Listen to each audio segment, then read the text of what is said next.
Vamos a charlar sobre un tema que estoy seguro que la mayoría, lamentablemente, no le da tanta importancia como le tendría que dar. He visto críticas en las redes sociales, pero queda en eso, simplemente en críticas en las redes sociales.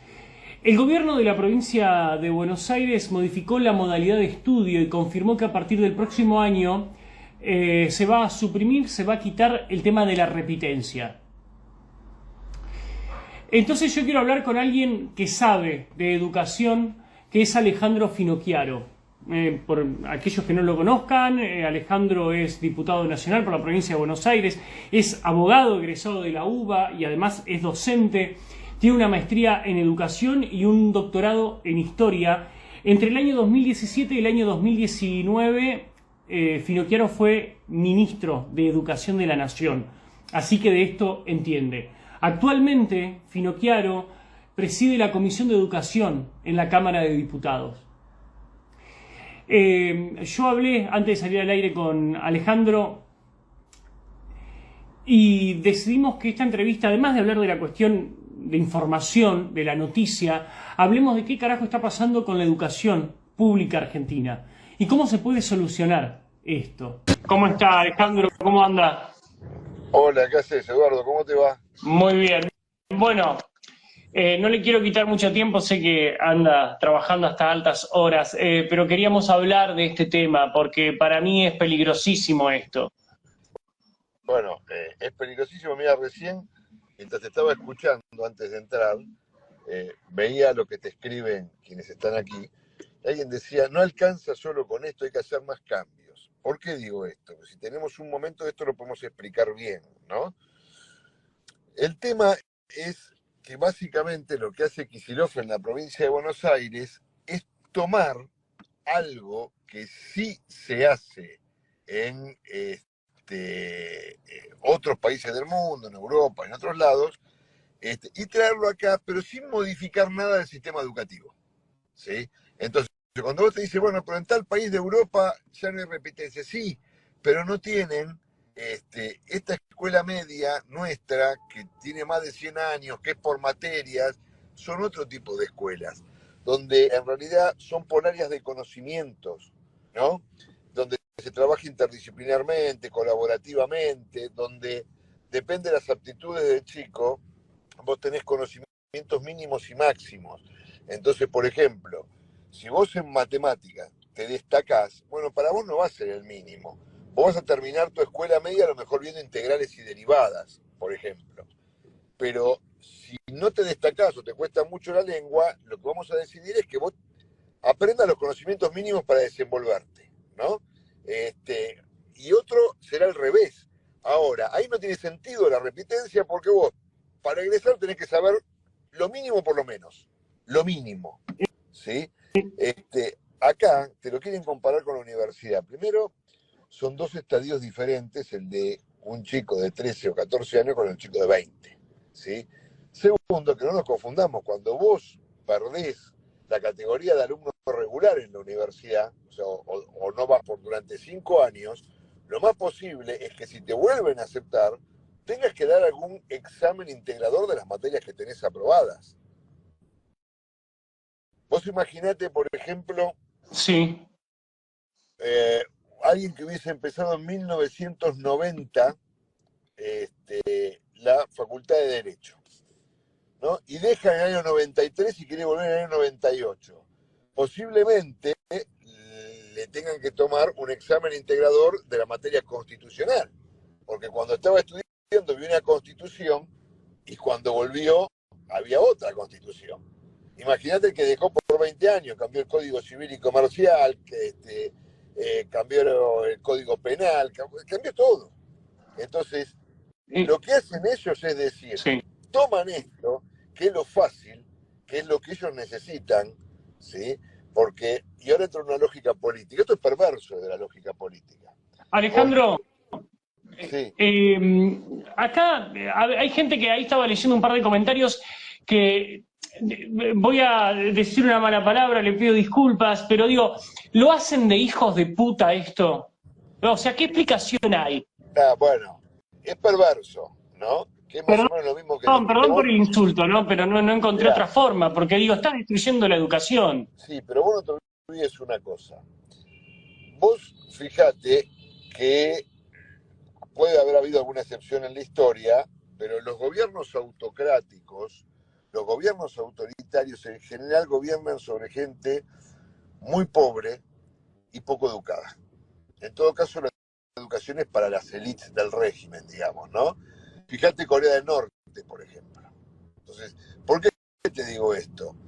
Porque cuando vos vas a necesitar gobernar de forma autocrática, necesitas, por un lado, gente pobre. ¿Por qué? Porque aquel que es pobre siempre depende de vos como gobierno, como Estado. Depende de tu dádiva, depende del bolsón, de la tabla, de la chapa. Pero además, te hacen ignorante, porque hacerte ignorante cumple una doble función. En primer lugar, no te permite tener autonomía y libertad en tu vida. Y en segundo lugar, no sabes cuáles son tus derechos, Eduardo. Entonces, como no sabes cuáles son tus derechos, no se lo podés reclamar al tirano de turno. Eso es lo que pasa. Esa es la Alejandro, lógica que tiene el kirchnerismo. eh, ayer Página 12 publicó una entrevista a Alberto Silioni, quien señaló que hay una absoluta coincidencia en que la repitencia no sirve y en que cuando repetís no aprendés más. ¿Cómo valora esta afirmación del director de Educación de la provincia de Buenos Aires? Es que la tenés que poner en el contexto actual, porque en Claro, otro contexto yo estoy de acuerdo. ¿Entendés? Realmente, cuando vos se repetir a un chico, ¿sí? Posiblemente ese chico deserte, no vaya más, no es verdad que aprende más, ¿sí? O sea, claramente. Ahora, si vos tuvieras una escuela como aquella de la que estábamos hablando, entonces no tiene sentido la repitencia. Ahora, él, digamos, lo que quiere hacer es, digamos, legalizar el robo de autos, digamos, para que no se delito, para que no vayan presos los que roban autos, bueno, legalicemos el robo de autos y hasta ahora es legal. Cualquiera puede ir, encañonarte y sacarte el auto, y no es delito. Entonces, si vos, digamos, un chico no sabe, si vos, un chico no puede aprender por lo que sea, y que es un llamado de atención para el docente, la solución es que vos lo dejás pasar de año y se recibe sin saber comprender un texto o sin poder hacer una regla de tres simple, bueno, lo que habrás hecho es sacarte el problema de encima, pero no lo eh, solucionás. claro. Hay como una resistencia también. Yo entiendo ahí, están hablando del tema de los sueldos docentes, yo entiendo todo eso, pero digo, también hay una resistencia desde los gremios, desde un sector docente, no todo, pero un sector docente, a la modernización de la educación pública argentina.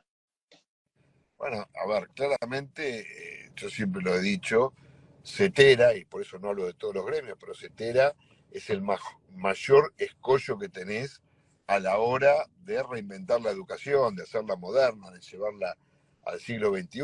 Me hace acordar a los del subte, digamos, a los metros del legado, que querían seguir vendiendo el boleto de subte cuando hoy pones un QR y ya está. O sea, es ridículo. Lo que tenés que hacer es, si no querés echar a los trabajadores, claramente capacitarlos para que den otro servicio, pero no ese. Y no tenés que tomar a nadie más que pretenda vender boletos de papel en un subte, ¿no? Entonces, sí, y además de otra cosa, que hay un gran negocio porque, vos fíjate una cosa, en una parte de la resolución dice que se van a crear algo así como los equipos eh, de no, no recuerdo bien el concepto de las trayectorias educativas o una cosa así, que son los que van a ir evaluando qué pibe puede seguir pasando, ¿no? ¿Sabes qué van a generar con eso? Cargos de base. ¿Sabés para qué gremio? ¿A que no adivinas? Para CETERA. O sea, van a meter gente en el sistema educativo nuevamente, digamos, que no inciden en el proceso de enseñanza y aprendizaje en las aulas, Sí. y van a meterlos en la bolsa enorme de la docencia bonaerense. Entonces, cuando después venga una directora, una supervisora, una inspectora, o un docente y te diga, yo quiero ganar más, vos le tenés que decir, bueno, sí, pero ¿sabés qué? Baradel te acaba de meter 1000 personas más que están cobrando y el Estado no tiene bolsillo de payaso. ¿Sí? Entonces, estás hablando siempre sobre la misma masa. Entonces, si seguís pagando ese tipo de cargos, claramente cada vez vas a tener menos plata para darle al docente que está enfrente del aula y enseña. Ale, ya para ir finalizando y no quitarte más tiempo y agradecerte por esto, espero que en algún momento nos podamos juntar y hacer una buena entrevista hablando de la educación que realmente nos merecemos acorde al siglo XXI. Lo bueno de charlar con vos es que además de ser diputado, vos sos docente, o sea que no te la pueden venir a contar porque vos vivís en las aulas y cuando fuiste ministro de Educación dabas clases a la par de que eras ministro.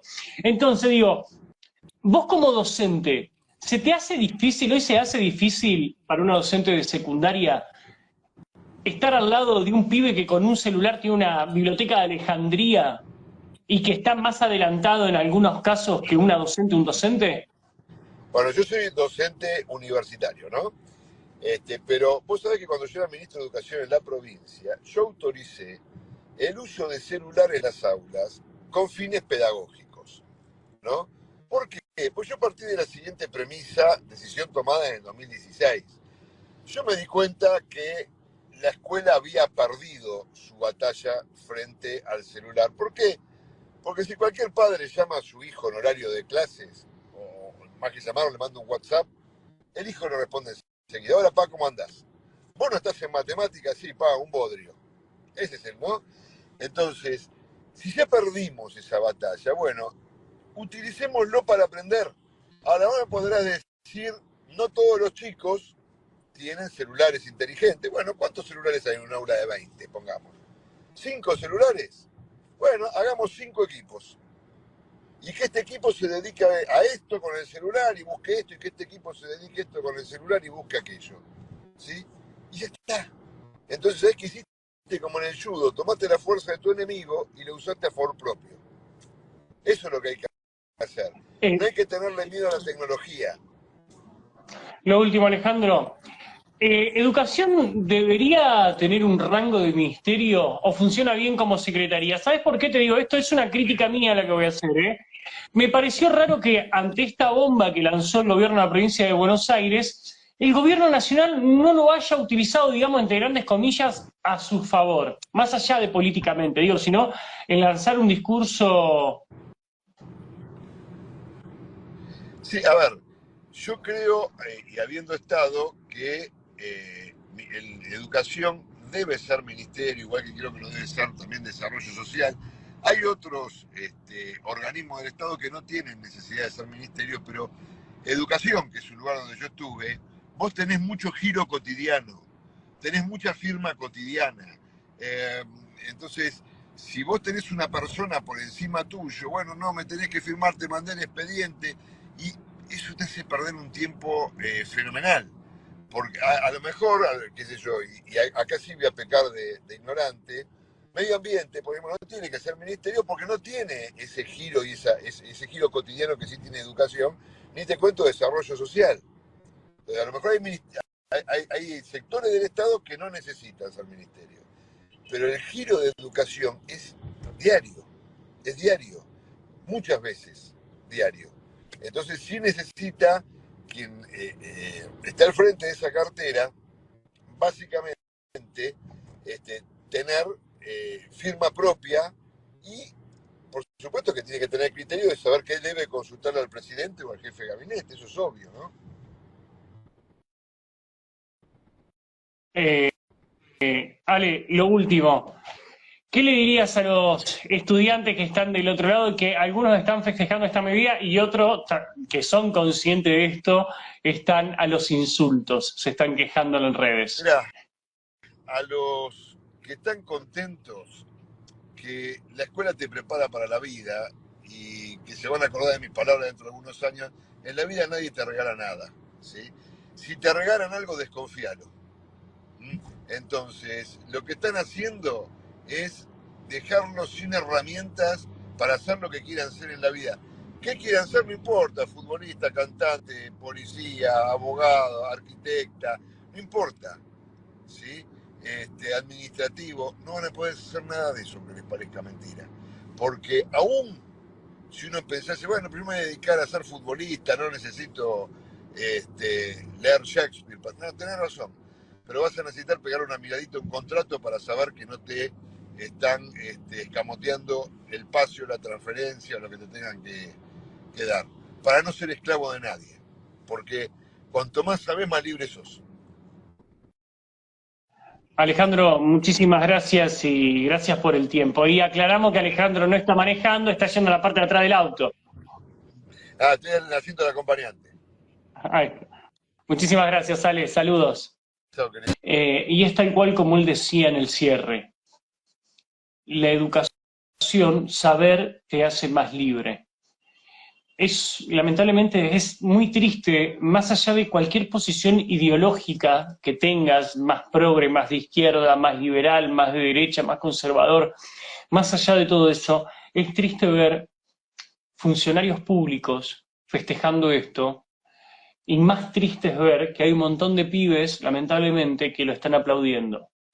No son la mayoría, quiero creer que no son la mayoría, y que la mayoría en realidad está indignada, y que lo que busca la mayoría es una educación de calidad que abra las puertas del siglo XXI, y no una educación paupérrima, como tenemos hoy, donde tenés docentes mal pagos, sí, es verdad, pero también tenés grandes grupos docentes que no quieren ser evaluados y que no quieren cambiar este sistema educativo mediocre. Hay de las dos partes. Entonces, va a haber que en algún momento, antes de hablar de economía, de inflación, de los problemas que todo el tiempo habla la televisión y los grandes medios, en algún momento van a tener que ponerle la lupa a la educación y hacer una reforma educativa acorde al siglo XXI. Porque como viene la mano, qué triste todo, qué triste todo. Un mundo que habla de inteligencia artificial en un país donde la mayoría de los pibes no tienen ni idea dónde nació San Martín. No saben lo que es usar Photoshop.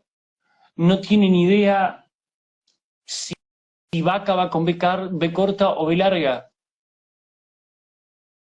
No saben la diferencia entre ahí, hay o hay de dolor. No saben dónde va la H. No tienen idea. Y cada vez se ve más en los comentarios en las redes sociales los horrores ortográficos. Ojalá que todo esto cambie y ojalá que sean los pibes, la juventud, los que doblen la vara de la mediocridad y la quiebren.